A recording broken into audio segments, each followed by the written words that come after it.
Hi, everybody. Hello. Happy Monday. It is a Monday. And I told CJ I wasn't going to tell anybody, but I'm going to tell y'all. I'm going to tell you because we're manifesting this. If we're positive and we're praying and we're thinking about the right things every damn day this week, it'll either be green or gold or silver. You will see your girl in. Because I am manifesting this whole currency thing to play on out in this RV. I'm just telling y'all, folks. But we're so excited. We have Facebook, we have YouTube, we have PPN, we have Rumble going, but we have an exciting guest tonight, and we cannot wait to introduce you to our guest. But really quick, give us a thumbs up, give us a like, be ready to ask questions, y'all. Be ready to ask some questions. I'm just saying, we are going. We're so excited. None of our comments are coming up from like Facebook and YouTube like they normally do. What's I know. up with that? I'm not getting anything on. I don't know what the deal is. I know that I was shadow banned on True Social today. Y'all, that makes me mad. On True Social, you were not. I put this link out like 4 hours ago, and we got one share, one retruth, and usually it's got to be shadow banned. It has to be on True. I didn't think that was supposed to be on True Social. Go figure. But with that being said, like we were talking about, just make sure you go through, give us a rumble, give us thumbs up. That way this is going to get shared because everybody's going to want to hear this information. He's going to keep it simple for your blonde girls. It's going to be awesome because we're all going to learn about this together. And I will tell you all that Andy came highly referred from our good friend, Mark Z. I am going to trust you all completely with him helping you make decisions.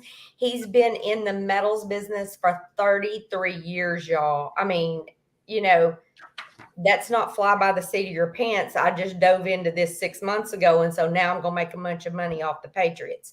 No, this is somebody that has done his homework, his due diligence, and has received all kind of accolades in the world of what he does business in. So we're real excited about having him as an affiliate partner with us and taking us on to take good care of all of you. And that is what we are just utmost trying to get better about discernment and hooking our crowd up with people that take care of the Patriots, because you are important to us and we love you all, and we're going to a new place, y'all. This world is changing and we're excited about it, aren't we, CJ? We are super excited. I'm super excited. And I even got a green glass, y'all, and if you can't see my shirt, you see that? It's got glitter of silver and gold and everything on it. So I'm just telling you, I'm going to be sleeping in green and silver and gold too. I'm going to do it. So challenging y'all. We got to make this happen. But with no further ado, I'm going to bring Andy in from the back room. Andy, you have to say your last name because I'm not going to butcher it. That's okay. Usually people get it wrong. My last name is Schectman, and it's good to be here. I appreciate the invite and the opportunity to chat with you guys. So I hope you're both having a great evening, and thanks for having me. You're welcome. Yeah. You're welcome. I'm prepared to take notes, so I'm excited to learn as well. Awesome. Sounds good. Sounds good. So I'll just follow your lead and fire away. I'm at your disposal. I want you to give us a little bit of background about why it's so important to have metals at this particular point in time. Sure. Before I do that, let me tell you a little bit about myself and the way that I look at metals, because I think it helps at least explain where I'm coming from and the way that I look at things. So you're right. I started my company 33 years ago with my father. I went to the University of Minnesota with intentions of playing baseball and hurt my knee, and that ended those aspirations very quickly. So my father, about a year and a half into my schooling at the University of Minnesota, said, "Listen, come start a company with me."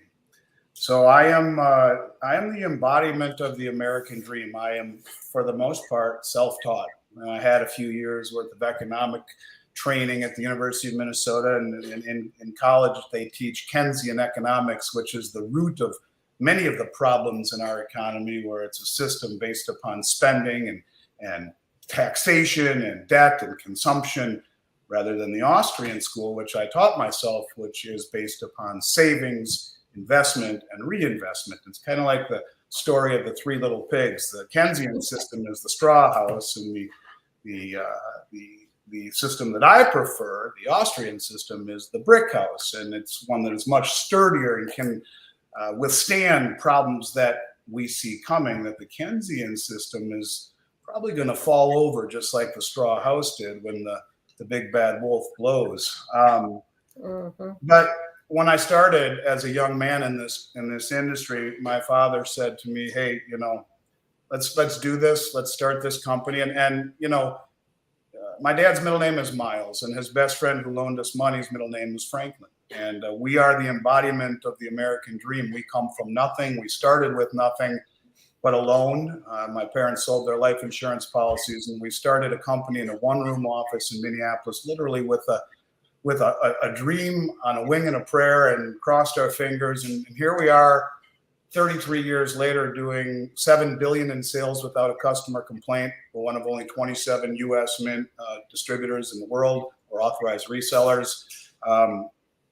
We're very proud of our reputation, no doubt about it.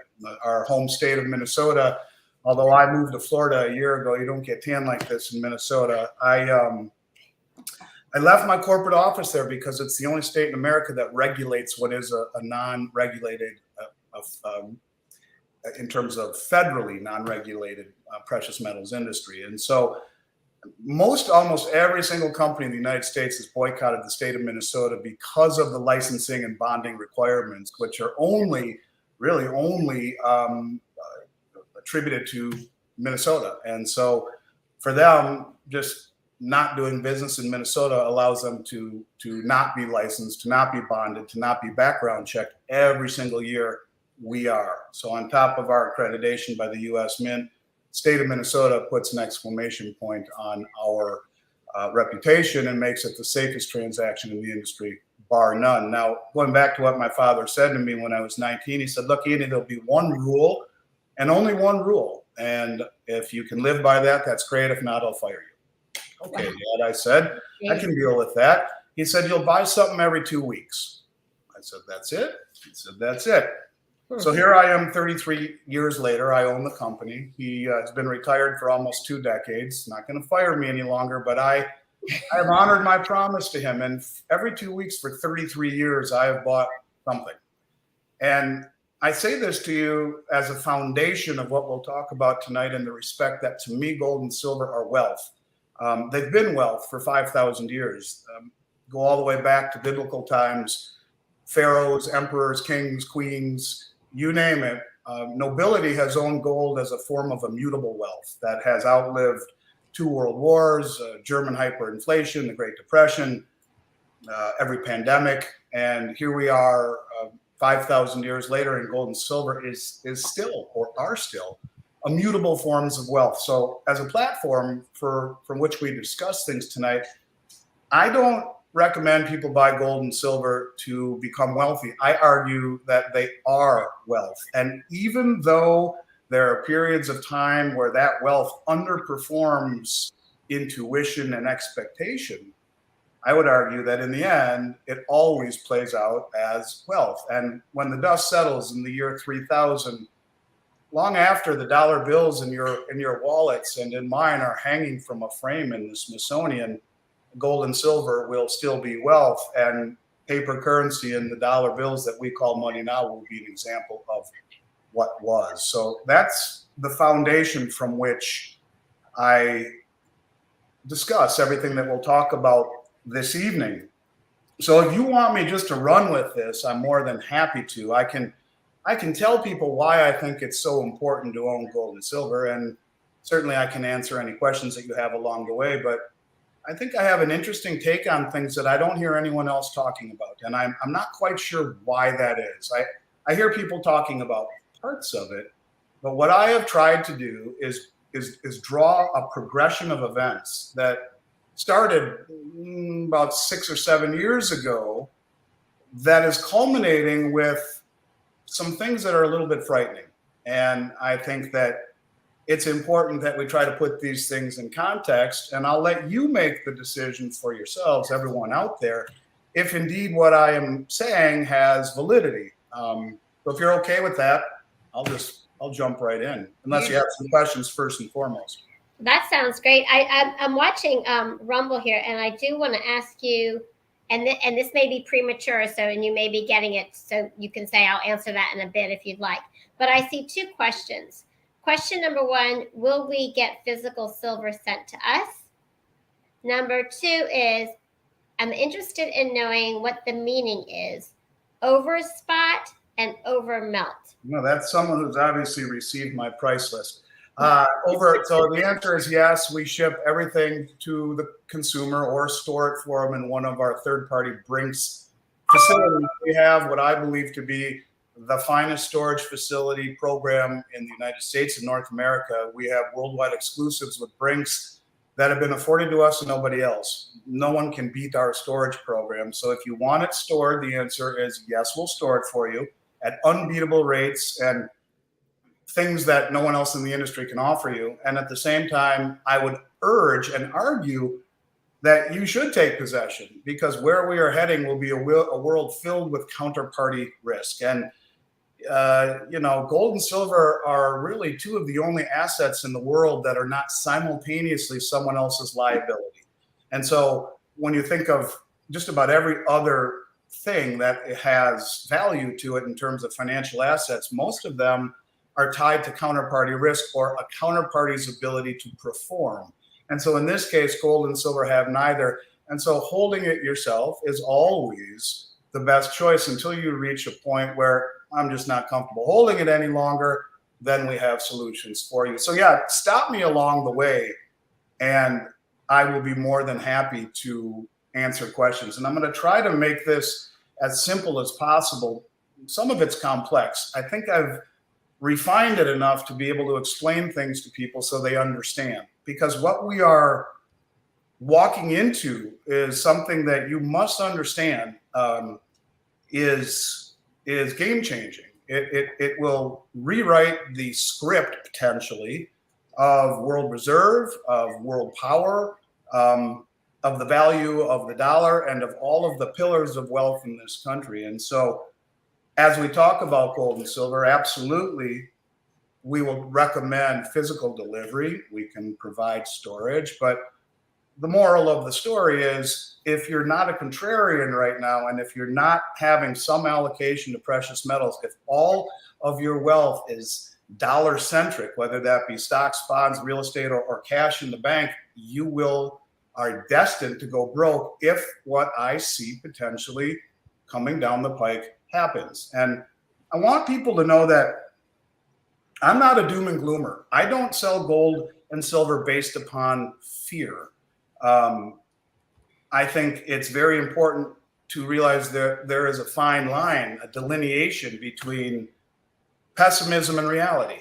And I want to try and paint a picture that I have looked at gold and silver as wealth my entire life since I was 19 years old, over 3/4 of my life nearly. And not quite that much, over half of my life anyway, aging myself. But anyways, bottom line is that this is something that I think needs to be discussed openly and candidly. I'm not selling my book.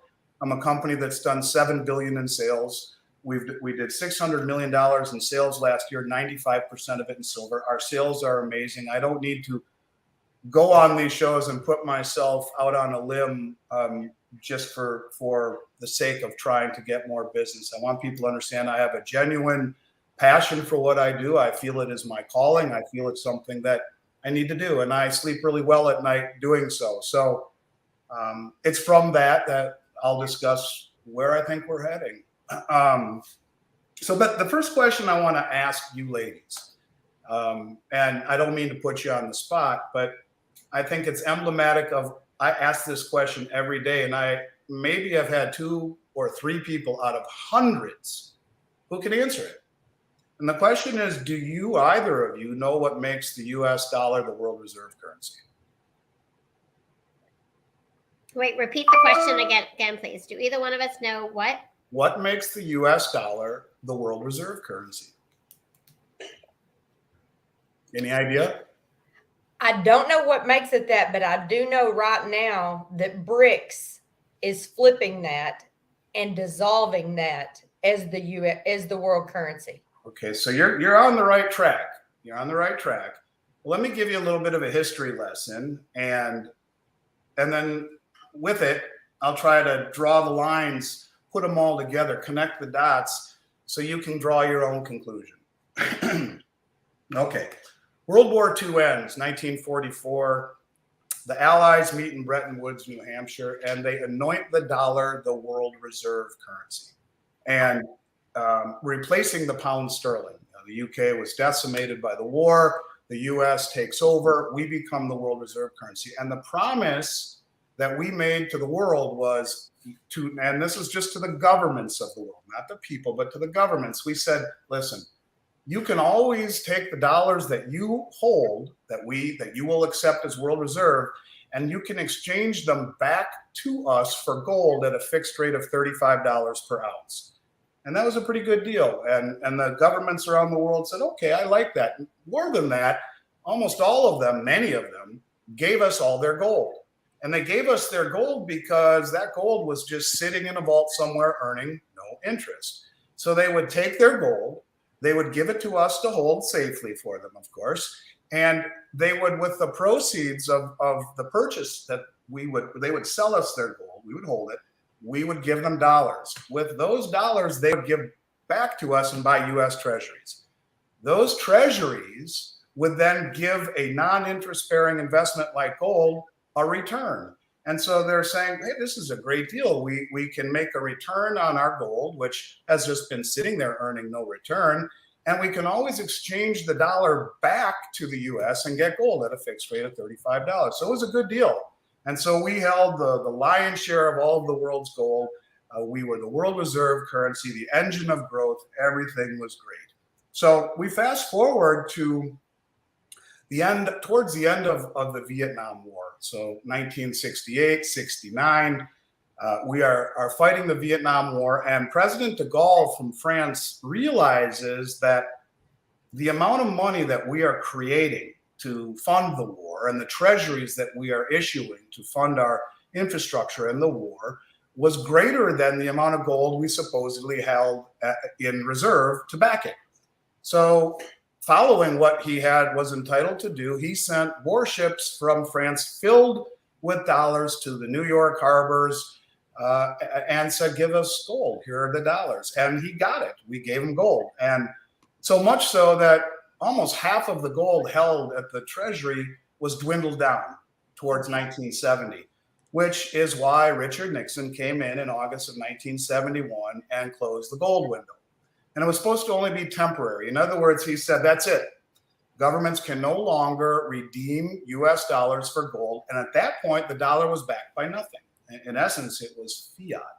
And so we went back on our word to the world, in other words. We said, sorry, we can't give you any more gold. Too much of it has disappeared. I know we promised it, but promise is over. That was a bad thing.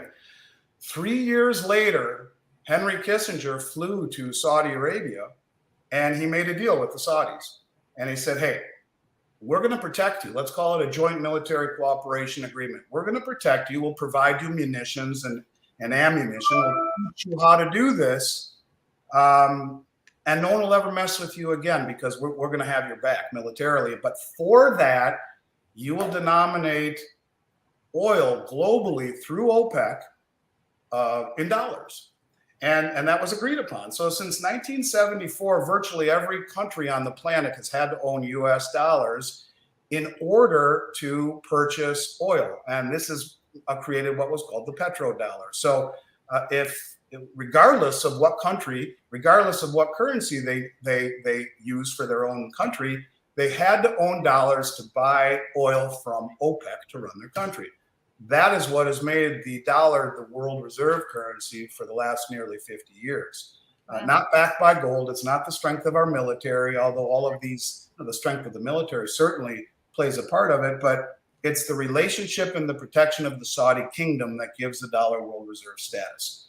So with that in mind, let's take a little bit of a history lesson starting in 2017. Now, in 2017, we were in the midst of a 6-year bear market in gold and silver. The 11 or 12 years prior to that, from 2000 to 2010, roughly, gold had appreciated by as much as 10 to 15% per year every year for a whole decade plus. And in 2011, everything changed, and we had reached a peak of $1,915 or so in gold. At that point, it's all-time high, and a $50 silver price matching its 1980 all-time high of $50. From that point forward, through 2017, the price collapsed, really. And in 2017, it was a horrible time to own a precious metals company, as you had Bitcoin accentuating. You had stocks and bonds doing incredibly well. And my clients who had held on and held their gold for so long, many of them were saying, listen, supposedly this new digital gold stuff, this Bitcoin, it's supposedly, cut from the same cloth, so to speak, as gold. And yet gold is going nowhere. In fact, it's going down, and Bitcoin continues to march higher. Look at the stock market. It's going higher too. Right. Up until that point, 1 out of every maybe 200 transactions we did as a company was somebody selling. In 2017, it was 6 or 7 out of every 10 sales was somebody selling. It was an awful time to own a precious metals business. And along the way, these few years leading up to this point, we were seeing the central banks of the world sell their gold. And it never made sense to me why they were continually selling their gold, although subsequently I understand it now. But anyways, they were all selling their gold and, in essence, chasing return in and yield in things like cryptocurrencies or government treasuries or equities. Whatever it is, they were in search of some sort of a yield for an asset that was earning no yield. Okay, so all of a sudden, in the middle of 2017, the German Bundesbank, who had quietly been trying to repatriate their gold for 2 years from the New York Fed, came out publicly and said to the United States government and to the Federal Reserve, we want all of the gold that you've been holding for us, we want it sent back. We demand it back by 2020. Now, you would think if they're holding their gold, they could just put it on an airplane and send it over, but they dragged their feet and dragged their feet and dragged their feet. Took a whole bunch of time. But what was astonishing at this point was in the midst of a 7-year downdraft in the price of gold. And by the way, when I say gold, I mean silver too, but it's just easier to focus on gold for a moment. So they said, give us back our gold. And this caught my ear and thought it was very unusual. Central banks have been selling gold. The price hasn't done anything. People are selling it. Why do they want their gold back so badly? Within a few months of that happening, the Bank of Turkey, the Bank of Hungary, the Bank of Poland, the Dutch National Bank, the Bank of Austria, all of these Eastern European banks, and by the way, coincidentally, these are the same banks we see adding a whole lot of gold right now.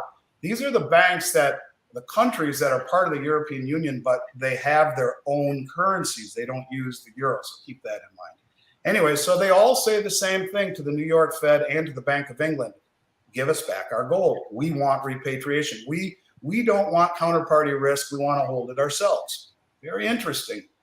And the next year, 2018, those exact same banks that just bought a whole bunch of gold and requested it sent back, bought more gold as a group than they did in the 60 years previously combined. Now my attention is really starting to peak. Like, why all of a sudden are these central banks doing a complete 180, repatriating all of their gold and buying it to the largest degree that we had seen combined in 60 years from these banks? Very interesting. Well, the next year we would understand why. So in 2019, those numbers were up almost 100% from the year before. So the central banks of Eastern Europe go on a massive buying spree of gold and nonstop buying it. And in April of 2019, the Bank of International Settlements came out with what is the first biggest event of my career. this point, I had been in business for 20 years plus, and something happened that will forever change, I believe, gold and the way that the world looks at gold forever. And that is the Bank of International Settlements, which is the central banker's central bank. They're in Basel, Switzerland. It's the most powerful bank in the world. They said that we are going to reclassify gold from a tier 3 asset to a tier 1 asset. I'm going back to the beginning when I said I couldn't understand why the banks would sell their gold. Tier 3 meant that only 50% was calculated on the balance sheet, first and foremost. And so if only 50% of the value was calculated on the balance sheet and it wasn't earning any interest, the new bankers that would come in, the new young kids that would take over from the gray hairs would say, what the hell do we own this stuff for? It pays no interest. It denigrates our balance sheet by 50%. It inhibits the ability to sell bonds and to transact business based off our balance sheet. Get rid of it and buy treasuries or buy whatever else you want that brings some yield that doesn't adversely affect our balance sheet. And since Bretton Woods in 1944, the only tier 1 asset, as far as central banks are concerned, has been US dollars and US treasuries. Now, a tier 1 asset is riskless by central bank standards. And so all of the banks around the world or countries around the world, when they needed collateral, they would use US dollars or US treasuries, period. That was the only tier 1 reserve asset in the world since 1944, according to central banks. All of a sudden, out of nowhere, after years of the price going down, the most powerful bank in the world reclassifies it as the world's only other tier 1 reserve asset. Let that sink in for a minute. Now let's think about the front running that took place 2 years before. Does it seem merely coincidental? Or do you think the central banks take care of themselves and they said to their cohorts, in 2 years, we're going to reclassify gold tier 1. Maybe you should start accumulating it. Maybe you should repatriate it. It's going to be on par with US dollars and US treasuries as the world's only tier 1 reserve asset. So at this point, things are starting to get interesting and caught my attention dramatically that, gold was considered riskless by the central banks. The next year, 2020 rolls along, and we start to hear what I believe is the second piece of, there are 3 or 4 pieces of this puzzle that I will consider to be the biggest events in my career, most of which the people in this country know nothing about. And it's for ladies like you and other shows like Mark Z and all the people out there who I talk with on a daily and weekly basis. I'm on lots of shows. These people are bringing real information to the public. But these 4 things that I'm going to talk to people about, I want you in listening out there to think, have you heard this anywhere before other than maybe alternative media? Have you heard it on Fox News, CNN? Have you heard it anywhere in the newspaper, anywhere? And the answer is probably going to be no. So number 1, gold is reclassified a tier 1 reserve asset, and the central banks massively accumulate and repatriate for the 2 years prior to it being reclassified as a tier 1 asset. 2020 rolls along. The banks are continuing to massively accumulate gold, and we hear rumblings of something called the Chinese Belt Road and Rail Initiative. Now, this is probably the second biggest event of my career, maybe ultimately will turn out to be one of the biggest events of all of our lives. The Chinese Belt Road and Rail Initiative is the largest infrastructure project in human history, and it is connecting Asia and Africa. It is China's grand plan to connect Asia and Africa by roads and bridges and maritime channels and digitally. Now, this is connecting 75% of human population. 45% of global GDP before industrialization. You're talking a massive undertaking. And coincidentally, it's all settling on the new Chinese digital yuan. Since 2021, the digital yuan has already done over $12 billion in transactions successfully. So it's working. But this endeavor, of course, the US is not part of it. It is indoctrinating 3/4 of human population into a new currency to settlement and not the dollar. And it is, I think, very, very important to keep this, number 2, moment in the back of your mind as we continue. We'll come back to it in a moment, and just realize how very, very important it really truly will be. At the same time, the International Monetary Fund, which was formulated ironically at Bretton Woods, which is a grouping of roughly 195 countries, they came out publicly and said, we want a new Bretton Woods. In other words, a new system. We don't like the dollar system that we have now. We want a new system. And you get this fool, Klaus Schwab, and I thought he was a real idiot and a fool. And I think about it now, well, maybe he's not, unfortunately. Maybe he's more diabolical than anything. He says there's going to be a great reset. Well, you'll own nothing and be happy. You'll rent. And I thought, that ain't never going to happen. Well, what I'm getting at, perhaps, is what he's talking about. We'll get to that when we get to the end of the road here. So we're seeing all of these things happen. We see a group of traders on the commodity exchange that came out of nowhere. And I don't want to get too deep into this, but every single week, the commodity exchange called the COMEX publishes a report. It's called the Commitment of Traders.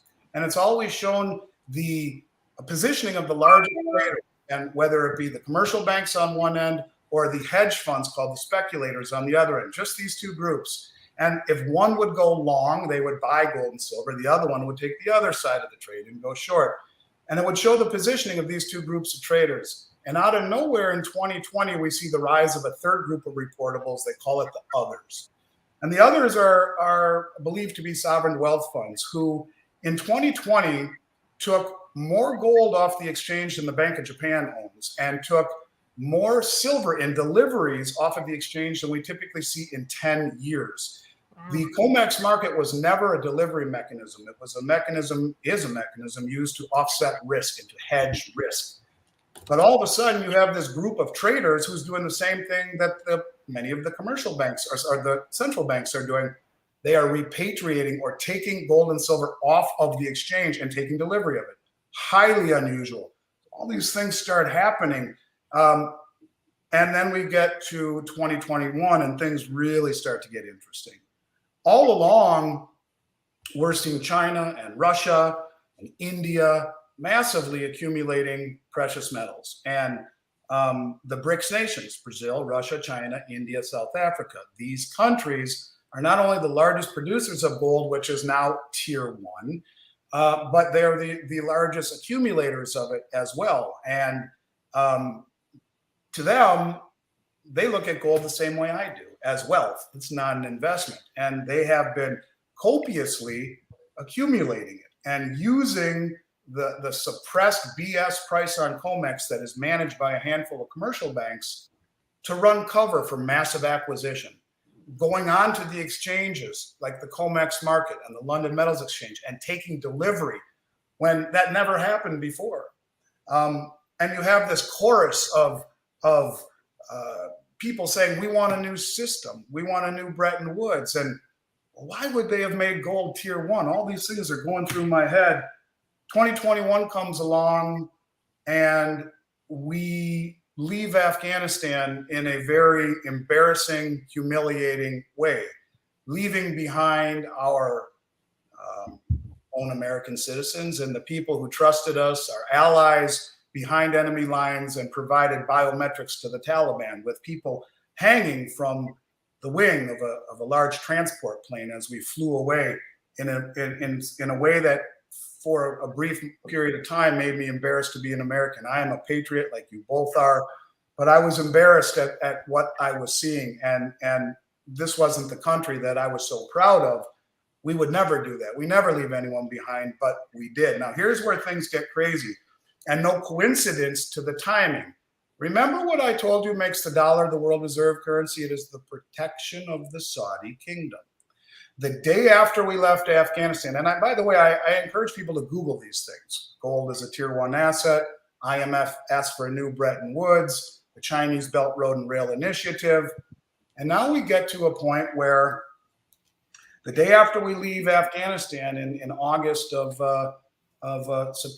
September or August of 2021, Russia comes out and announces a joint military cooperation agreement with Saudi Arabia. Let me say that one more time. A joint military cooperation agreement with Saudi Arabia. But us that was protecting Saudi Arabia? Isn't it the protection of the Saudi kingdom and the agreement we have with OPEC that gives us the dollar hegemony, that gives us the world reserve status? Isn't it that relationship that makes OPEC sell oil only in dollars globally? Yes, it is. And even more frightening than that, the next day, Nigeria, the second largest producer of the second largest OPEC producer in the world, does the same thing. They make a joint military cooperation agreement with Russia.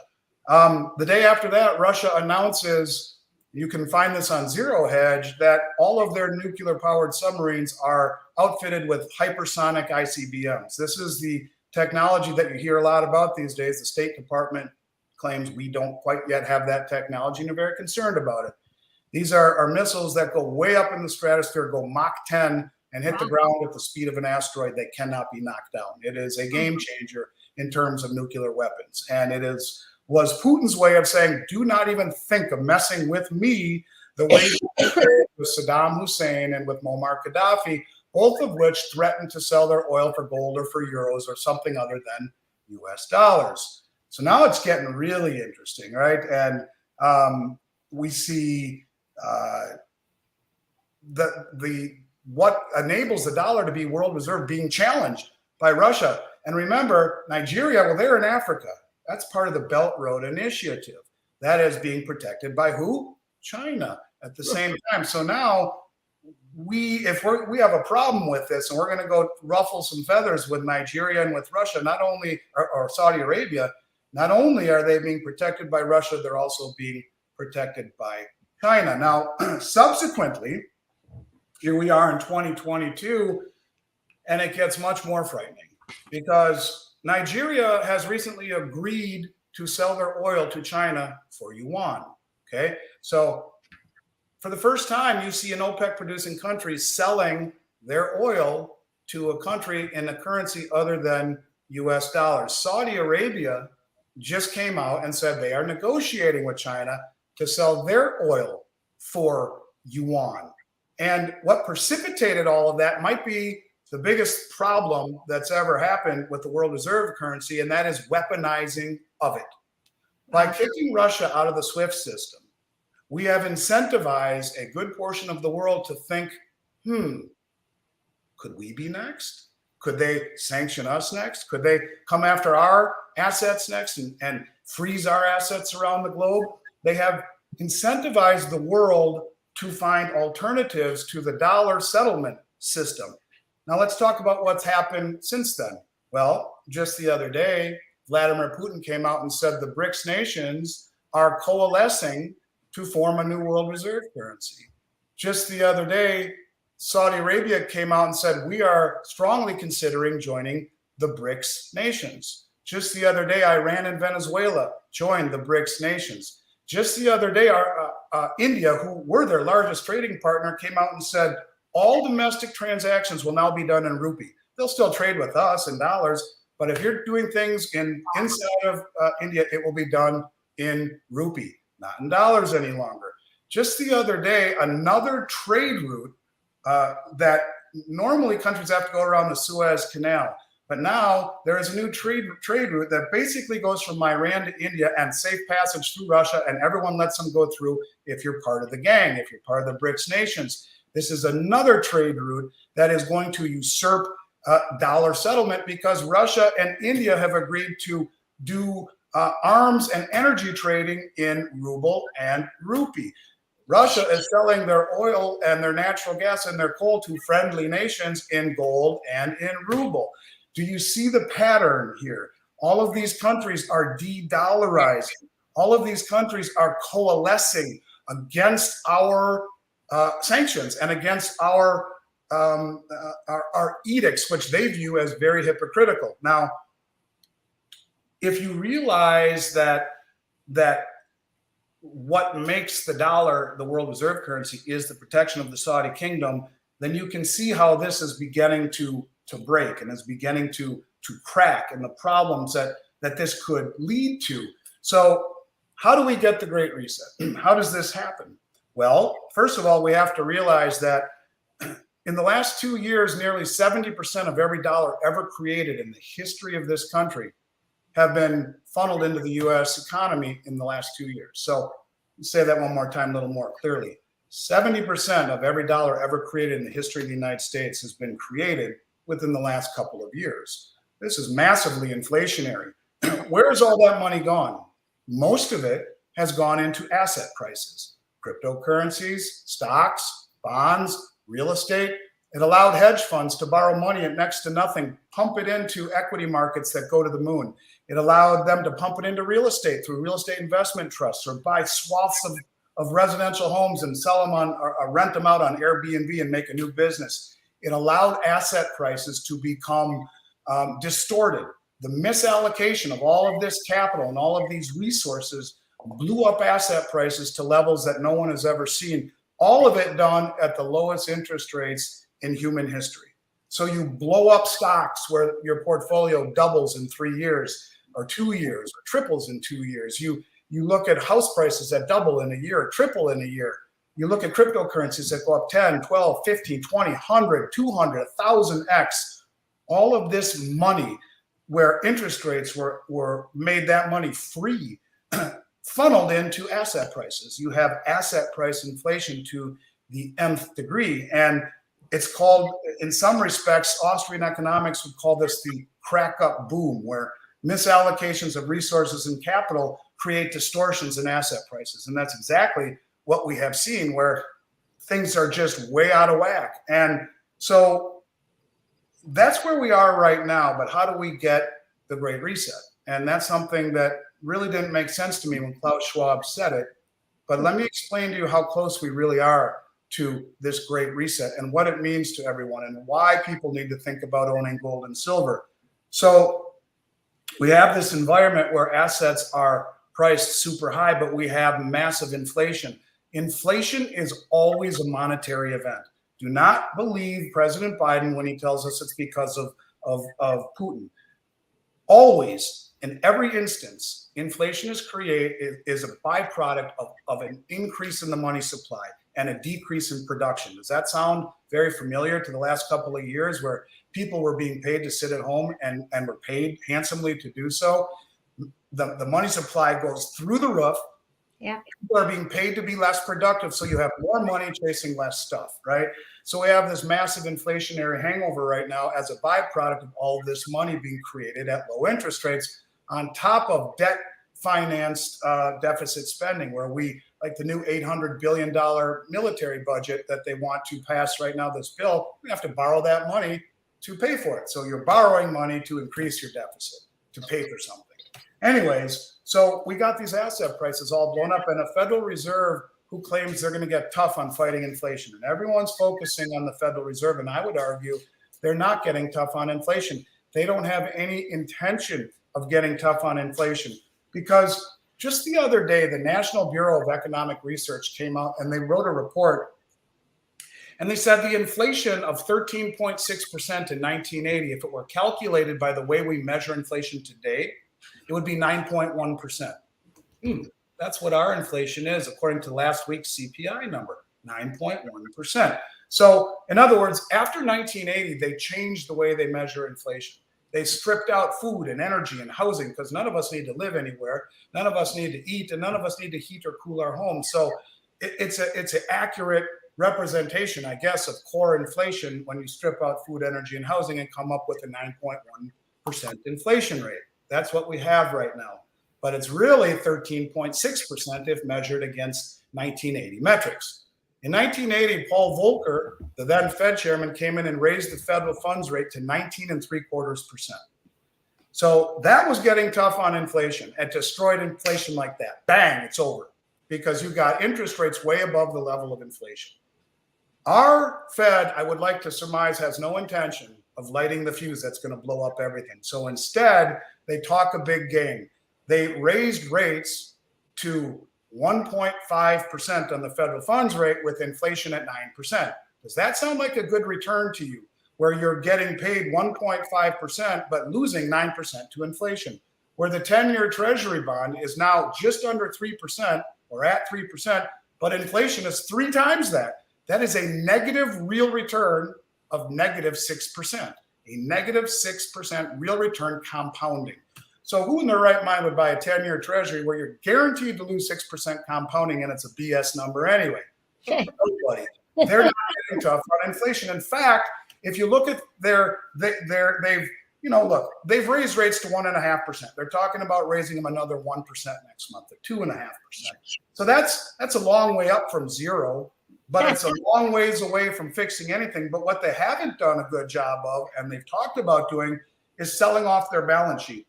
Their balance sheet is, at the end of the 2008 financial crisis, was $800 billion. It's now just short of $9 trillion.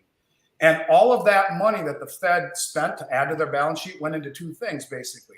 U.S. Treasuries, crush interest rates, mortgage-backed securities, crush the mortgage rates. So you keep interest rates low on bonds and on houses so people can take out a bigger mortgage and afford a bigger house. Since then, in the last 1 year, just from raising rates to 1.5%, that mortgage went from 3 to 7. Right. So now that rate that was a year ago at 3% on the 30-year mortgage is now at 7%. You raise rates, you blow everything up. They don't want to do that just by raising it that little bit. Can you imagine if they did what Volcker did and they raised rates to 11 or 12 or 13%? You'd have mortgages going for 16, 17, 18%. You would have bonds, trillions of them that were sold at the lowest interest rates in human history, 0 and 1%, that would lose 99% of their value like that. And you would kneecap the stock market. You would blow up the economy. And they know this. This is why they're not selling off their balance sheet the way they said they would. This is why they're pussyfooting around and only raising rates just a little wee bit in the face of 9% inflation, which is understated.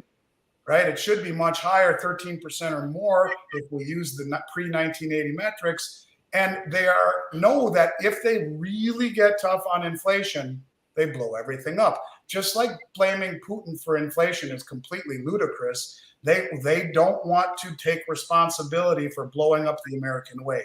So how do they do it? Well, maybe they start by weaponizing the US dollar after they've blown up assets. Now, Klaus Schwab talks about this great reset. Coincidentally, that coincided with all the money being created and all the asset prices going to the moon at the lowest interest rates in human history. So we get to the end of the road, and what do? We weaponize the US dollar. And we push Russia right into the open arms of the Chinese, who already have an infrastructure in place. They have something called CIPS, the Cross Interbank Payment System, which mirrors the SWIFT system, which will free this entire group, this BRICS nations, of the US sanctions through the SWIFT system. They have the Shanghai Gold Exchange, which has delivered 90 times more gold than the COMEX market has in the past 2 years. And the biggest reason that it's done that is all of the oil that China buys from countries around the world using, maybe they're non-OPEC countries, but now it's OPEC countries too. They pay them in a bond denominated in yuan. It's called the Chinese Petro Yuan bond. That bond is immediately convertible into gold on the Shanghai Gold Exchange. So they would sell their gold or buy oil from Iran, pay them in a bond denominated in yuan, and immediately Iran converts it into gold and takes possession of it. Think about escaping U.S. sanctions. That's exactly how they do it. So the Shanghai Gold Exchange is not really a futures market. It's cash and carry. It's a better reflection of reality. The only reason the Chinese aren't bitching about the West holding down the price of gold and silver is because they're the biggest accumulators of it, which is now a what?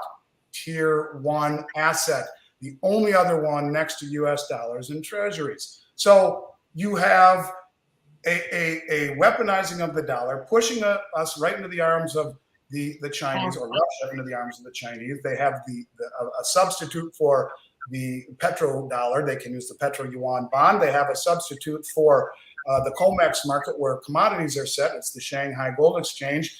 They have a central bank digital currency that has transacted $12 billion in transactions over the last year with success. So I'm going somewhere with this. You're going to get it here in a second. So we see OPEC say, or Saudi Arabia say, hey, we're thinking of joining the BRICS nations. That's scary. We see OPEC countries selling their oil for yuan. That's very scary. So under the intention, or under the not intention, under the assumption that the Fed doesn't want to light the fuse, but they know what they're doing. Maybe they're intending to do this. Maybe they're not. Maybe they really do want a great reset, because, you know, we have over $140 trillion in liabilities, 30 trillion on the balance sheet. Medicare, Medicaid, Social Security, and government military pensions, amongst all the other entitlements, exceed 100 plus trillion. It's over $140 trillion by their own admission. And a trillion seconds ago, 31,688 years ago. The numbers are way, way, way, way too big. And if interest rates rise, all of that debt starts to compound exponentially.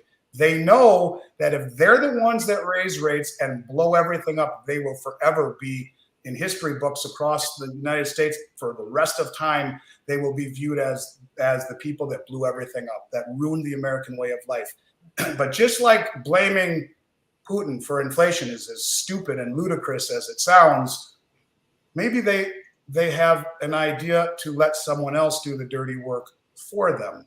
And that would be OPEC, that would be the BRICS nations, that would be Xi and Putin, and they all coalesce and they form a group. Now, my guess is that group is going to peg gold to a new BRICS nations currency. They will peg it to gold and use the success of the Chinese digital yuan, which is now going on 2 years without a hitch, 12 billion in successful transactions, and they will peg gold to this distributed ledger. All of these countries have been massively accumulating it. They're the largest producers and accumulators of it in the world. They'll peg it to a new system that the dollar is not part of, that the West is not part of. This would represent over 85% of human population, all using a new system, a central bank digital currency pegged to gold, so it won't be fiat, so they can't blow up the money supply like the West did. And they'll use the immutability of the distributed ledger technology to show the veracity of the gold. Hell, now, it won't be convertible like ours was, because Charles de Gaulle proved that convertible currencies convert, but it will be pegged. It'll be something holding on to that currency so it can't take off through money creation. Like that, the whole world dumps dollars. But how do they dump dollars even faster? Here's how. Remember, almost every country on the planet has had to own dollars since 1974 to buy oil.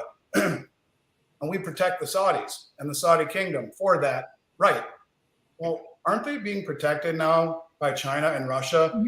Aren't all of these countries part of the BRICS nations? Geez, I think India has nuclear weapons too. So are we going to mess with the BRICS nations? Our coalescence of the Euro, the European Union, the US, and Japan are the three most bankrupt countries on the planet, just about, or entities on the planet. Every one of them are broke and insolvent.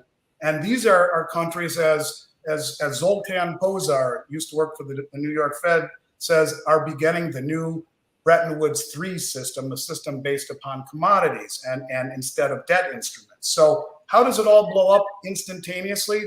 How does the Great Reset happen? Here's exactly how. On a Sunday night here in the United States, it's Monday morning in Saudi Arabia. What if Saudi Arabia stands on the podium with the BRICS nations that they just joined and says something like this: World, US, it's been a great run. Thank you for nearly 50 years of protection of the Saudi kingdom. Your service has been greatly appreciated. But in light of recent events, we have decided to open up the purchase of oil to gold, to rupee, to ruble, to the new digital yuan, maybe the new BRICS currency that we're part of, and to a host of other currencies. Now think about what happens in a matter of seconds. Every country on the planet has had to own dollars in order to buy oil. How many of these countries would love nothing more to dump those dollars? And once they do start dumping them, it becomes a hot potato because it's precipitously losing value. They all start to dump. And remember, we represent but only 10 or 15% of human population. The rest of the world is many times that, 5-6 times that. All of that money gets dumped. The dollar starts to collapse and comes home. If you think inflation is bad now, you ain't seen nothing yet. If that were to happen, it gets hyperinflation in a matter of hours. And what is a byproduct of hyperinflation? Skyrocketing interest rates. If interest rates skyrocket, what happens to stocks, bonds, and real estate? In a matter of moments, vaporizes. So when you talk about a great reset, If OPEC decides, because they're now being protected by Russia and China, part of the BRICS nations, part of the Chinese Belt Road and Rail Initiative, the largest infrastructure project in human history, all total bringing close to 85% of human population into a new system, moving away from the sanctions and the weaponizing of the West. The hypocrisy of the West is the way they would call it. In a matter of moments, it becomes a religious experience in this country, because stocks, bonds, and real estate, which over the last 2 years were blown to all-time highs against the lowest interest rates in human history, are now inversely correlated to a rise in interest rates. Yeah. So just like the Fed doesn't want to light the fuse, they have incentivized the rest of the world to do it for them. And if this happens, and when you see Putin come out and say, we're going to form a new world reserve currency, just said this last week, when you see 3 days ago, OPEC's Saudi Arabia said, we are probably going to join the BRICS nations. When you see India say all domestic trades are now in rupee, not dollars, do you see how this is all breaking apart very quickly? All of the demand, the synthetic demand for dollars that has been as a result of it being the petrodollar, is beginning to break. And if that happens, all of the assets, which are inversely correlated to a rise in rates, collapse simultaneously. So was Klaus Schwab that foolish after all, or is he on to something? Because if that moment happens and the dollar gets globally dumped as a result of an announcement by the BRICS nations and by Saudi Arabia, immediately everyone who is well off is all dropped down to a common denominator, as the assets that they hold, the pillars of wealth in this country, stocks, bonds, and real estate, immediately vaporize, as does the dollar. There is your great reset, just like that. And so when we talk about owning gold and silver, gold, the only other tier 1 reserve asset in the world, it's not to get rich. It's to protect you from the eventuality of the dollar being usurped as the sole world reserve currency. And I think the likelihood of that happening grows by the day. And I think this is why I find it so very, very important for people to understand one simple thing, and that is, if you are not a contrarian, you're destined to go broke. If you hold all your assets in dollars, you're destined to go broke. And I think when you take a look at the things that this administration is doing, it's incentivizing the destruction of the Western system. It's incentivizing the destruction of the US dollar. And it is taking us down a very frightening path. You cannot any longer rely upon conventional forms of investing and saving money. You know, people say, well, I'm not in anything. My money's in the bank, in a savings account, but it's losing 9% per year to inflation. And in 2008, when the great financial crisis happened, the banks created, or the government made bailouts illegal and implemented bail-ins, which means that taxpayers can't bail out the banks anymore. It's the depositors. So if you have money in a bank above FDIC, which is a scam, if Wells Fargo goes broke, FDIC goes broke. But what they could do is make everyone, like they did in Cyprus, like a bankruptcy proceeding. Everyone's money goes into a pot and it's divided out after the bank is made whole to make everybody whole. I have people say, well, you know, I'm in a 401k and I'm not in the markets. I'm in a money market. I'm safe. No, you're not. At the same time they did that, they implemented gating legislation, because when the money markets started to go upside down, because most of them were invested in Lehman Brothers, it's called breaking the buck. And everyone was running, the money markets were starting to go insolvent. The administration then put into law gating legislation. So if you know what hits the fan this time, you're locked. You can't get out. So they have put things in place to deal with the eventuality of it. And I hope to God I'm wrong about all of this. But I will say to you, the reason you own gold and silver now more than ever is because we are on the cusp of losing our singular world reserve status. So much so that about 3 months ago, Fed Chairman Powell came out and said, you know, there's probably room in the world for more than one world reserve currency. He is acquiescing to the reality that we have squandered our job as fiduciary administrator of the world reserve currency. And by weaponizing the dollar, We have incentivized and sped up the process of de-dollarization. And when you look at the pieces that are put into place, starting with repatriation, calling gold tier one, the Bank of International Settlements asking for a new system, huge private investors, sovereign wealth funds draining COMEX and the London Metals Exchange of physical metal, OPEC saying we're going to move away from the dollar, all these countries joining the BRICS nations, the Belt, Road, and Rail Initiative, 75% of human population, just in that initiative alone, we're not part of. Do you see how we are being isolated and we are being pushed out? And the problem with all of this is that if the dollar gets dumped, all of the pillars of wealth in this country move in the opposite direction as interest rates spike. That's my diatribe. That is my rant. And I think I'm ready to answer any questions that people have as a result. Well, I've got several questions coming through here that are really the same thing, and I'm sure you're prepared for this question. I am sure. So a lot of people are actually asking, so which do you buy, silver or gold? Do you buy a combination? Number one. Number two is, how much of one or the other or a combination does a person need to own to be financially okay? Now, I know that's a relative term. That means that's a different definition to everybody. But just as a general rule, to feel a little bit more at peace, I'm going to use that, not financially stable, at peace. What is typically, to the mainstream, your recommendation to the average Joe, that says, yes, I would like to have some of this just to be prepared in case? Whatever amount that they can afford to put into it, because if what I see coming happens, everything that's dollar based is going to get crushed in rising interest rate environment. And it's the manipulation of interest rates that has created this problem. By holding interest rates down, you have incentivized gross mismanagement and misallocation of capital that has blown things to irrational levels. This is an economy that is addicted to stimulus and to easy money and low interest rates. It's like a heroin addict. You pull the needle away and watch what happens to that person. They go through convulsions and maybe ultimately die.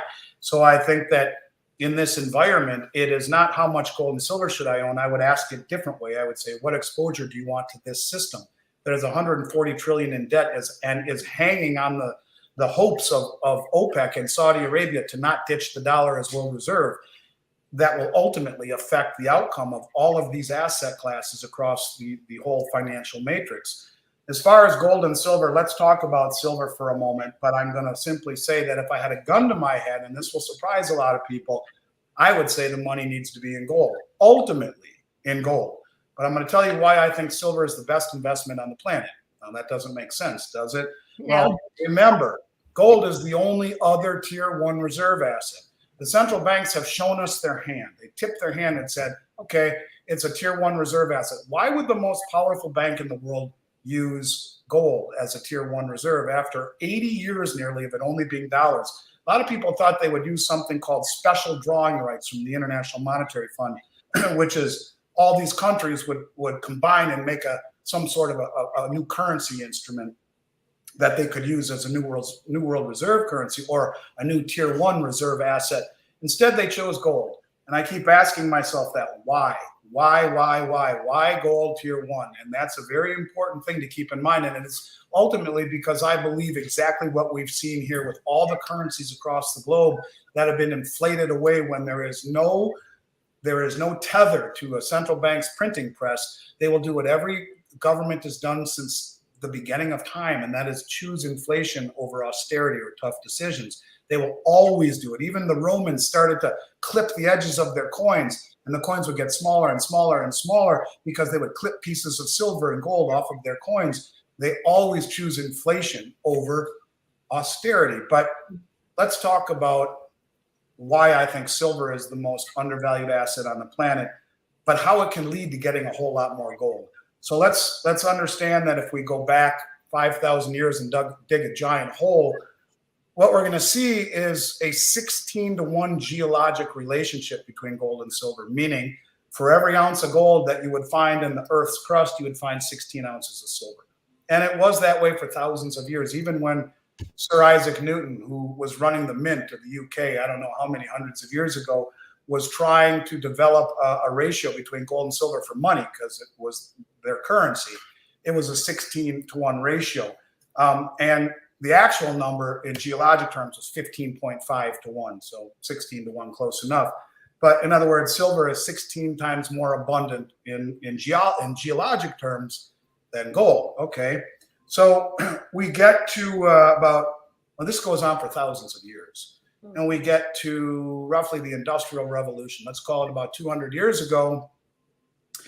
And we see a ratio that, because of the cost of storage and moving silver and the transportation issues, we see a ratio of roughly 42-to-1. And it's been that average, on average, for the last 200 years, roughly 42-to-1. Okay, keep that number in mind. First, it's 16-to-1 geologically, but through industry and whatnot, that average, that ratio in price between the two didn't do anything geologic terms, but in price, the price was roughly 42-to-1.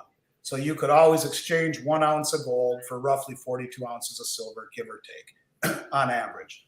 So in 2010, I had been doing public speaking for a while at this point, but I hadn't done any podcasts or YouTubes.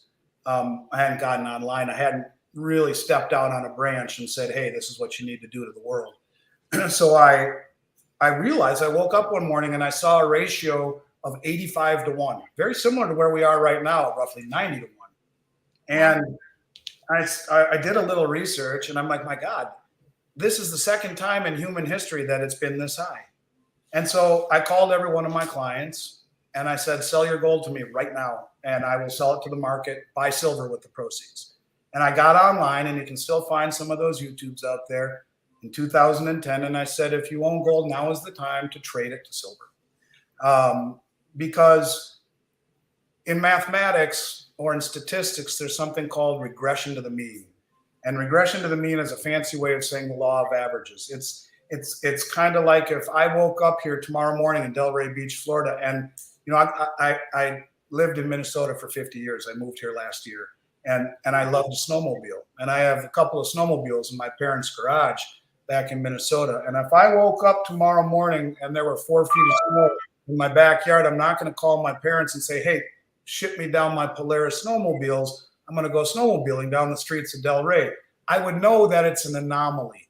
It's an anomaly that certainly isn't going to last that long. And maybe it lasts longer than I would like it to last, but thousands of years of history would have told us that this is an anomaly. Just like at 85-to-1 in 2010, the second time it had ever been there in human history, was an anomaly. So I told everyone, I took a leap of faith and said, it's time to do this. Sell your gold to silver. Might have been one of the best calls I ever made as a businessman, because about 7 or 8 months later in 2011, we had $50 silver and $1,915 gold. That's 37-to-1. So whoever would have traded, in theory, 1 ounce of gold for 85 pieces of silver, 8 months later could have sent back 37 pieces of silver for 1 ounce of gold, thereby almost increasing what they started with by 2.5 times. So in just 8 months, they would have over doubled what they started with by playing this ratio. So we fast forward to where we are right now, okay? We see several things about silver. First of all, silver is found in nature in a form called epithermal, which means it's found very near the surface. The big deposits were found decades ago. And so much so that only 35% of all the silver mined in the world comes from companies that specifically mine silver. The deposits are too hard to find, and they've already been picked and the low-lying fruit gobbled up a long time ago. So 65%, there's roughly 850 million ounces or so mined a year. So call it 250 million of that comes from companies that specifically, mining companies that mine silver. 500 plus million ounces, 60+% of it comes from companies that have nothing to do with silver. They might be mining copper or gold or lead or zinc, and oh, hey, here's some silver, let's sell it to the market. They have no vested interest in going after silver, they stumble across it. And it's because it is found so close to the surface, and because the big deposits were found even long before the advent of advanced imagery, that it doesn't make sense for companies to be specific silver miners, because it's too hard to find the deposits. So let's make an assertion that silver is becoming harder to find, and in fact, it is depleting. I'm going to back that up in 1 second because it is. So we look at where we are right now, and we see an administration. Here's another reason the Saudis hate us. We're trying to destroy them. How? We're trying to destroy them by going completely green. We're moving away from fossil fuels and combustion engines. All these car manufacturers are going completely electric by 2030 or 2028 or whatever it is. What does that say for oil? When all of these manufacturers are moving away from the combustion engine, and all you hear from the Democratic Party as well, it's green, and they're shutting down offshore drilling, and they're fining oil companies for violations, ecological violations, and they're shutting down the pipeline, and they're making it no shale, and making it impossible for us to be energy dependent. So much so that we have to go to Saudi Arabia and beg for oil to bridge the gap until we can stop taking oil any longer because we're going fully electric. We are giving them every reason to hate us, right? Well, I digress. But in any case, so we have this environment right now where the price of silver in its relationship to gold is 90-1 approximately. And we have an environment where we are moving into green applications, tremendously so, where solar panels and electric vehicle batteries consume a tremendous amount of silver. Oh, you're talking anything that's digital, like an iPhone or an iPad or the computer screen we're all looking at, takes silver. The Chinese Belt Road Initiative. Remember, I said it's connecting 75% of human population, most of it in an industrialized capacity. They will be connected digitally. The need for silver is extraordinary in green and digital applications, and growing by the day. So on one end, you have massive growing industrial applications. On the other hand, we did 600 million in sales last year, of which 95% was in silver. 95%. 2 years in a row, it's been that much. Everyone wants silver. Silver has experienced a monetary renaissance globally. The whole world is suffering with inflation. The whole world is seeing what's happening globally, and they want silver. So you have a duality of demand for an asset, which is very unusual. Normally, commodities have one demand, like copper is industrial, like gold is primarily monetary. It has a little bit of industrial, like in microchips or whatnot, but the majority of all the gold mined is in bars and maybe some in jewelry, but it's used for monetary applications primarily. Silver, on the other hand, there is a battle setting up, a war that will be fought between the industrials like Elon Musk and Sony and Apple and Samsung, and the hedge funds and the investables who want to accumulate what is maybe the most undervalued asset on the planet, trading in an environment where everything is sky high in terms of valuations, trading at below half of its all-time high. There are no other assets in terms of valuations out there that are as attractive as silver. Now it gets a little bit more interesting. I have a good friend. His name is Keith Newmeyer, and he is the CEO, a really smart man. He's a businessman, and he's one of the only businessmen, the CEO of First Majestic Silver, which is one of the largest silver mining companies in the world. He's one of the only CEOs of a mining company that is not a geologist. He's a businessman, and he's brought many businesses successfully to market. He's a very wealthy man, and he gets it. And he talks about this. He's the only mining executive, one of the only ones I know who stands up to the manipulation of the market. I had dinner with him in Las Vegas a few months ago, where he told me something.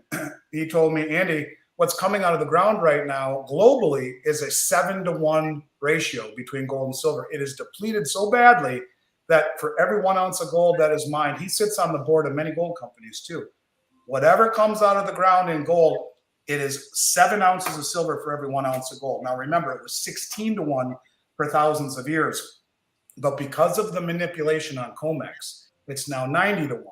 And if people out there don't believe markets are manipulated, right this moment, there are three traders that, so 2 years ago, JP Morgan was fined $920 million by the Justice Department for manipulating the balance sheet. I'm sorry, excuse me. Say that one more time, that last statement. JP Morgan, what?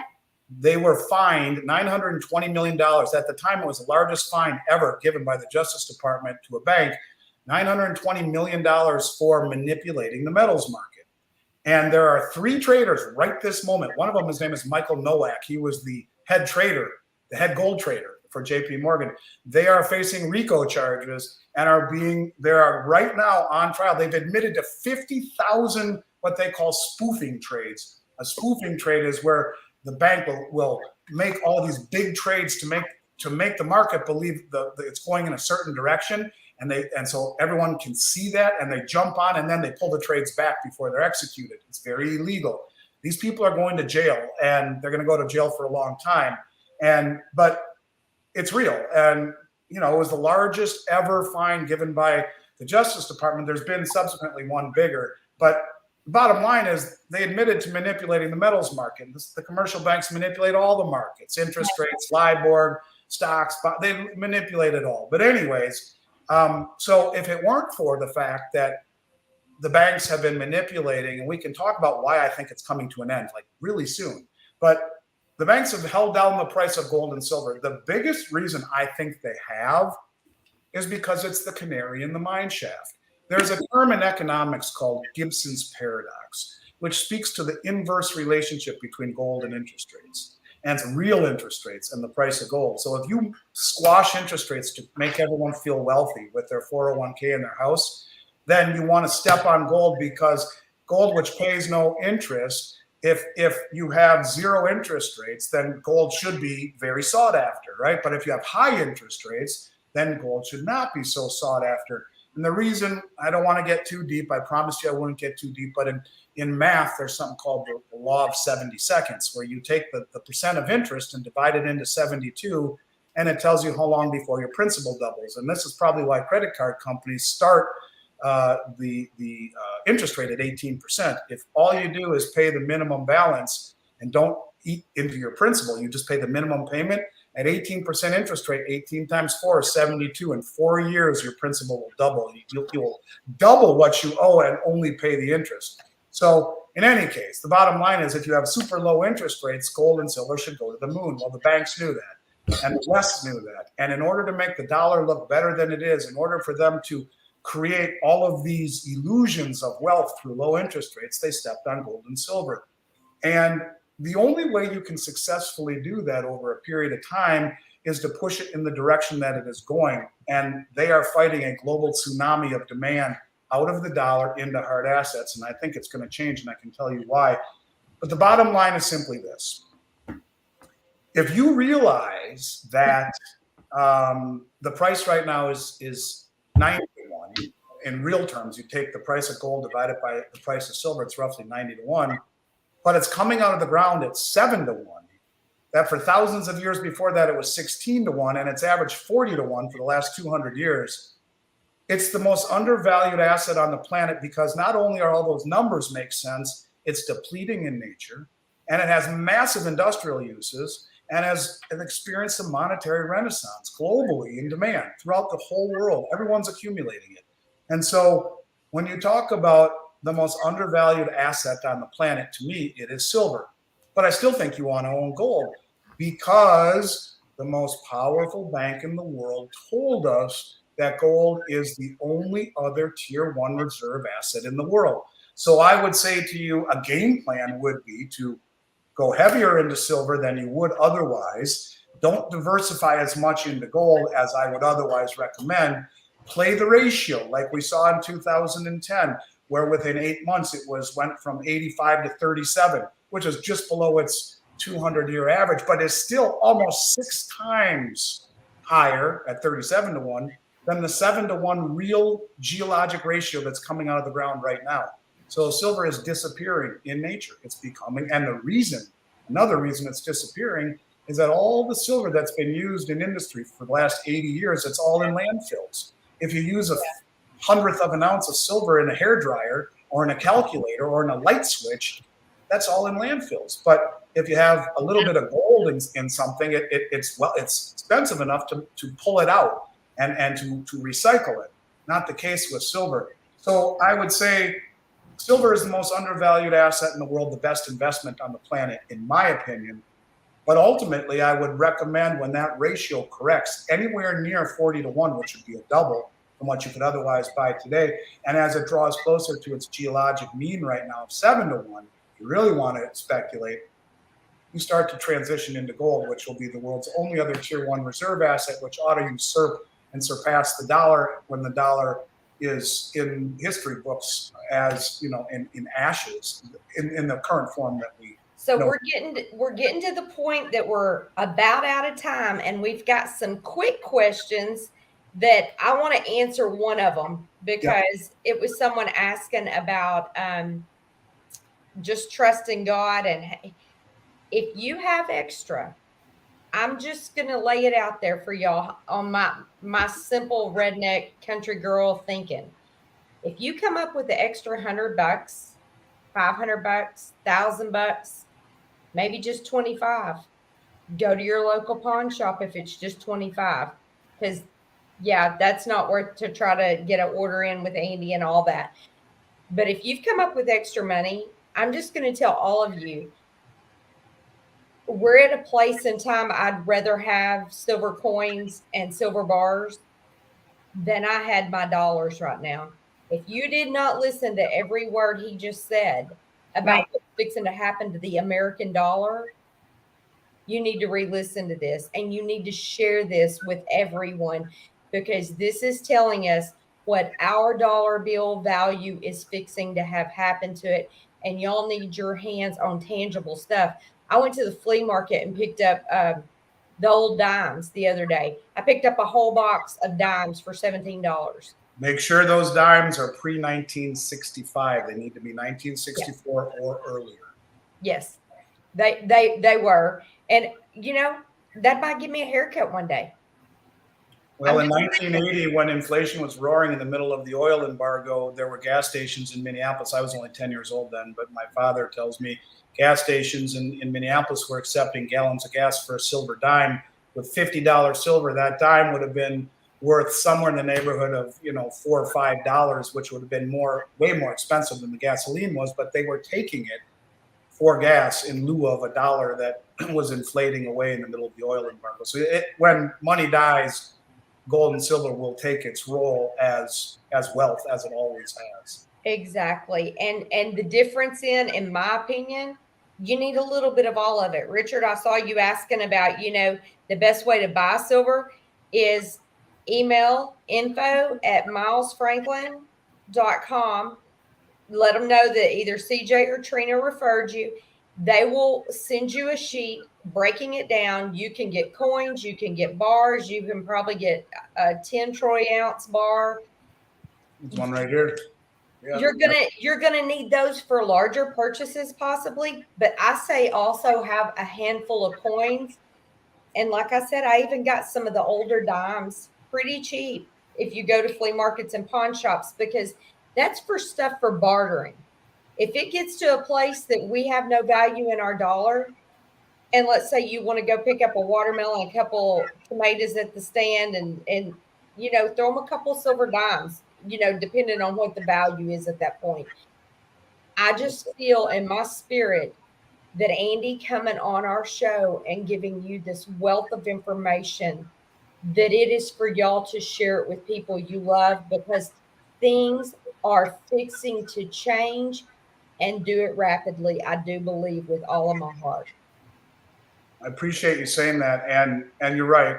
Our new website, which will be launched sometime in August, will allow people to purchase online. I have resisted for 30 years. I mean, I started this company before the internet, before email, and I have always felt that gold and silver, even in this digital world we live in, belong in an analog perspective. They're they're they're rooted in privacy and anonymity. And I always had an aversion to going online. And we had an online store for a while. And at the very beginning, before they were real good with protecting against fraud and identity theft, and it got to be such a hassle, I closed it down. Well, I have finally given in, and we will have an online ability for people to purchase.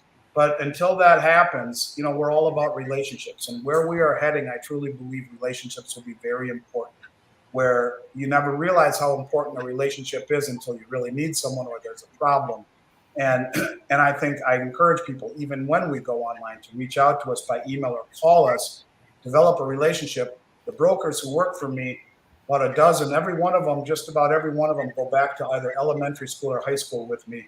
We've been in business for 33 years. These are people that I consider family.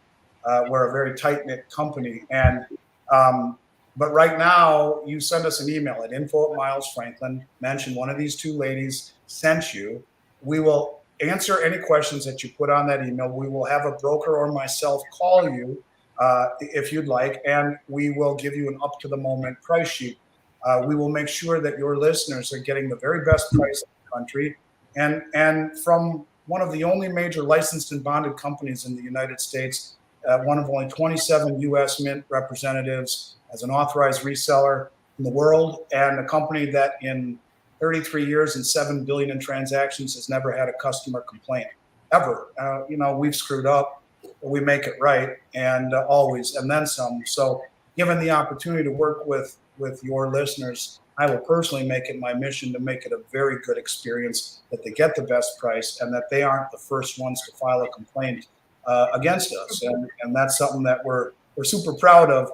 But that Minnesota State accreditation and the U.S. Mint accreditation is what holds us separate and to a higher standard than just about everyone else in the industry. So very honored to work with you, ladies, and with your listeners, and as would my brokers, would be happy to continue answering questions until we get to a point where, if we've done our job the right way, we'll be more than happy to sell product to your listeners at the best price and with the best service guaranteed from start to finish. Thank you so much. We appreciate it. I took it all in. I'm going to probably listen to this again so I can continue to learn more. But we really appreciate your partnership with us and your willingness to not only get the silver and the gold, but to take the opportunity to educate us, even if some of it is a little above my head, and you gave us a history lesson, but knowing and learning about it, is a good thing in my opinion, and picking up little things along the way, whether you have to be told it once, twice, or 10 times, and continue to listen and learn, and just know that this is something that I may make this statement like I do with a lot of things. It's better to have it and not need it than need it and not have it. Absolutely. Oh, yeah. I mean, think about the Titanic. It was a boat that could never sink, and they didn't have enough life rafts, and people died. And I would argue that iceberg is right over yonder, and that's what preparation is. So look, I laid the foundation. Next time you have me on, we can talk about IRAs. We can talk about different types of gold and silver. We can make it much more simpler to understand. But I want people to understand the gravity of the situation. When people come on shows, it's more or less talking about, why should I buy this investment, and this investment's going to make me rich. And it's not about that any longer. It's about, we are at a period of time where arguably the way of life that we have enjoyed largely by the good graces of our foreign creditors is arguably changing, and maybe even coming to an end, and what we can do to prepare. And I would argue you can only save the world one person at a time, starting with yourself and your immediate family. And we will never recommend things to your listeners that are rare or esoteric or collectible. Heck, we can get that stuff for someone who's got a big collection of a big portfolio of bullion. Fine, we'll get you some numismatic coins or some cherries on top of the sundae. But we want a bowl of vanilla ice cream, stuff that's very liquid, very sought after, that will help you weather a storm. And everyone talks about inflation, and gold and silver protect you in inflation, but Pause 1 second, Andy. If y'all are watching on PPN, thank you so much for hanging out with us this evening, but our feed's probably fixing to be cut. We're going to let Andy finish that, and we have one more question for him before we pray us out. But you'll have to catch the end on Rumble or YouTube on Redneck Rhapsody. So thanks, y'all. I'll be quick, and I appreciate that. In deflation, as I said earlier, gold and silver are the only assets, or one of the only assets in the world, that are not simultaneously someone else's liability. Take counterparty risk out of the equation. and take custody of your finances. Be your own bank, your own retirement account, your own insurance company. Absolutely. Anyways, what other questions do you have? And I'll let you run. You were talking about you feel like everything's coming to a pivotal moment very speedily. Do you have any thoughts on that from what you're seeing in the world you swim with the sharks in? Because we're just minnows in a small pond over here. We're just trying to get all of our ducks in a row. I have been saying this similar rhetoric now since August or September of last year. I've been saying a lot of this same stuff going back to 2020, 2019. But never in my wildest dreams would I think I would see Saudi Arabia come out as soon as they have and say, we're going to sell our oil to China for yuan. Never in my wildest dreams would I hear Saudi Arabia say we're going to join the BRICS nations. Never in my wildest dreams would I see the things happening that seem to be speeding up. You know, time seems to be speeding up, and things that would have been considered unimaginable when we were younger and would have been headlines are now just brushed aside as, oh, well, it's part of the fabric of this new world we live in. I think it'll be something that won't be a slow bleed. It'll happen instantaneously. It will catch everyone off guard.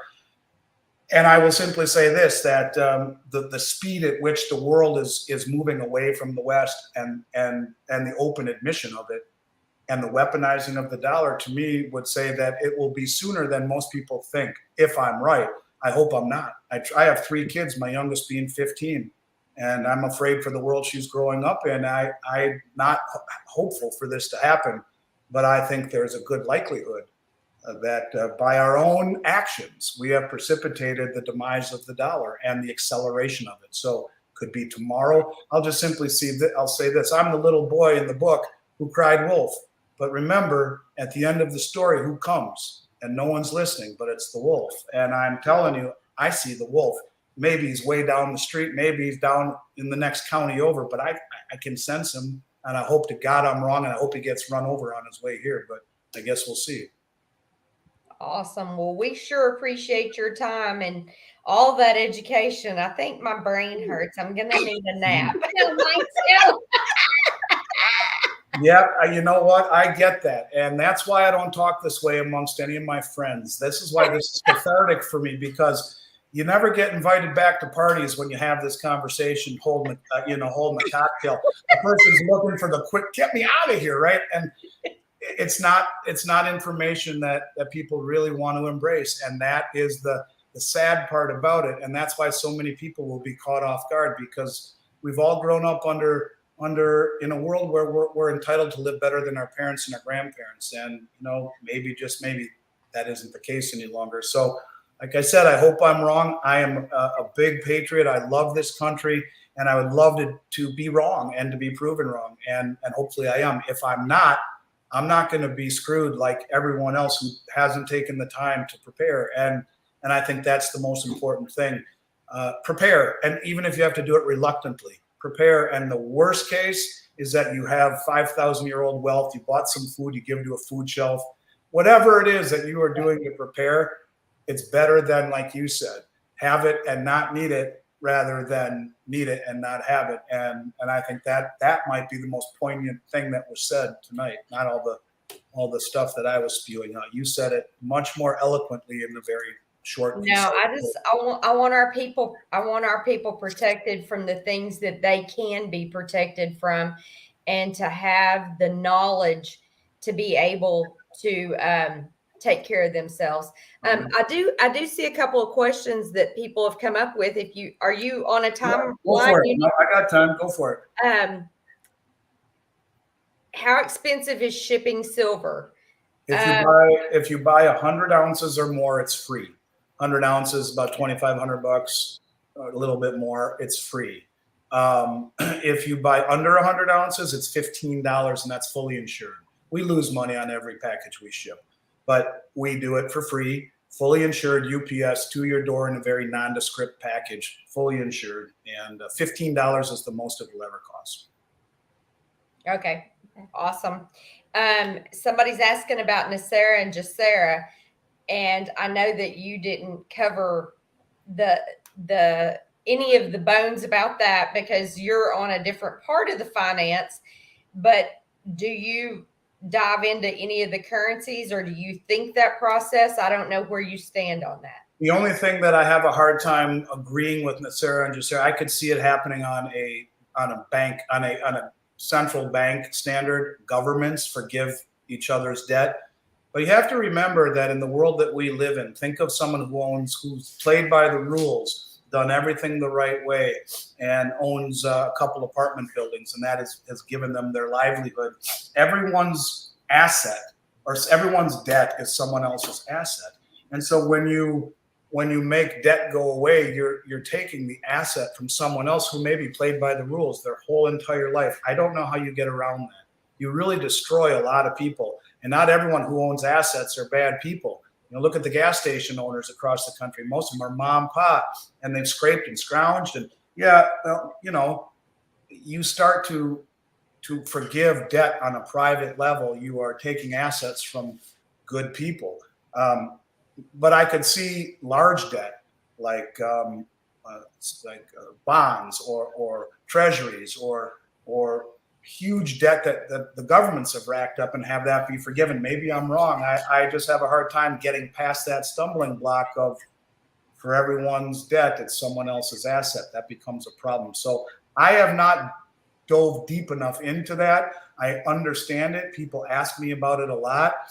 I mean, look, where we're heading, debt is going to be unserviceable. So could they forgive it? Yeah, maybe. Maybe they have no choice. Maybe that's what this great reset is all about. Blow everything up, so the debt just disappears because no one has any ability to pay it. So instead of forgiving it on a government level, how about just blow up the whole system by blowing up interest rates, and then everyone's debt just disappears because no one can pay for it. Well, I think that the mindset of what I've understood of the Jasera and Nasera deal is that all the money that has ever been loaned since 1871 was loaned basically illegally. Well, you know what? If that's the case, and that happens, so be it. But I think in both scenarios, whether it's forgiven, whether a new administration comes in and says this was all illegal and it's forgiven, or the whole system blows up, the results are the same thing. I guess I'm probably not the authority. I'd listen to Mark C. and his opinion on it before mine. He is quite the authority on some of that, and I do listen to him a lot because, I wouldn't have great people like you coming to bless our kingdom of listeners of our warrior nation of patriots, and we so appreciate it. And we're gonna pray it out tonight, y'all. But one thing before I forget, my picture, CJ brought me my picture. That's from Jeff Preston right there, and I'm so thankful that he sent that to me. I appreciate that. I had one of our Patriot family show up at church Sunday, introduced herself to me, and brought me the cutest little gift, y'all. I just have to show you. They came from Cato's. Do y'all see that? Oh, sweet. They're earrings, so they're popcorn for when the movie is over and the credits are run. Oh my and God. I have popcorn earrings. So Cato's has those if anybody wants to go find those at a local store. But we just appreciate y'all. We love y'all. And we're going to pray it out. Andy, you're welcome to stay, or if you want to pop off, that's up to you. Oh, happy to hang out and listen. Could do me some good, I think. All right. Heavenly Father, we love you so much. We just come to give you glory and honor, Lord. Thank you, Lord, for every single patriot that you put in our path, that we can bless them and they bless us in return. Lord, let us stay strong for times like this and this moment of history that you made us, the warriors, be here to pay attention and to help others. And God, we're just looking for all of the humanitarian things that are coming along and for the wisdom to do the right things. And Lord, we pray for a hedge of protection for our true commander in chief and for all of our service members and the protectors of the family members of the ones that we know are having to make tough decisions. And Father God, where you're leading us, let us have the wisdom and discernment to not be deceived from the spirits that are roaming to and fro, looking to attack and to take your children out. Father God, let us stand strong, bring us back together, and we appreciate you for all you do. In Yeshua's name, amen. Amen. Amen. That was beautiful. Thanks for having me, you guys. I bet. appreciate it, and I hope you'll have me back real soon, and we can pick up where we left off and go over things that all your listeners want to know about the ins and outs of them. Absolutely. Thanks, y'all. Night. We'll see you tomorrow night. Patriot in the Park's going to be here giving us some great details and information. Then Candace Taylor's going to be here on Wednesday night, and then